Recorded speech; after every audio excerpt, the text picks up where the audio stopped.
Reserve bank of India ஒரு 9 புதிய நிபந்தனைகளை நகைக்கடன் வைப்பதற்கான நிபந்தனைகளா வெளியிட்டிருந்தாங்க.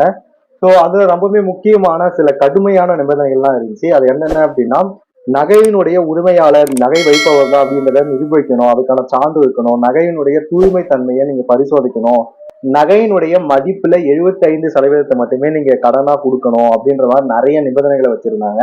ஏன் ஒரு நகை நீங்க வச்சிட்டீங்க அப்படின்னா அதை திரும்ப மூட்டு மறுநாள் தான் அதை மறு அடகு வைக்க முடியும். அன்னைக்கே மறு அடகு வைக்க கூடாது அப்படின்ற மாதிரியான கடுமையான பல நிபந்தனைகளை இந்த 9 நிபந்தனைகளை சேர்த்து கொடுத்திருந்தாங்க. சோ இதுக்கு நாடு முழுவதும் பல்வேறு அரசியல் கட்சிகள், பல்வேறு விவசாய சங்கங்கள் என பல்வேறு தரப்புல இருந்து தொடர்ந்து நிறைய எதிர்ப்புகள் வந்துட்டே இருந்துச்சு. தமிழ்நாட்டினுடைய முதலமைச்சர் திரு மு.க.ஸ்டாலின் அவர்கள் கூட மத்திய நிதியமைச்சர் நிர்மலா சீதாராமன் அவர்களுக்கு ஒரு கடிதமும் எழுதியிருந்தாரு, இதற்கு உடனே திரும்ப பெறுங்க அப்படின்னு சொல்லிட்டு. இது மட்டும் இல்லாம தமிழ்நாடு அரசு தமிழக கூட்டுறவு சங்கங்கள்ல நகை வச்சீங்க அப்படின்னா அந்த 9 நிபந்தனைகளும் உங்களுக்கு தேவையில்லை அப்படின்ற மாதிரியான அறிவிப்புகள்லாம் கொடுத்திருந்தாங்க.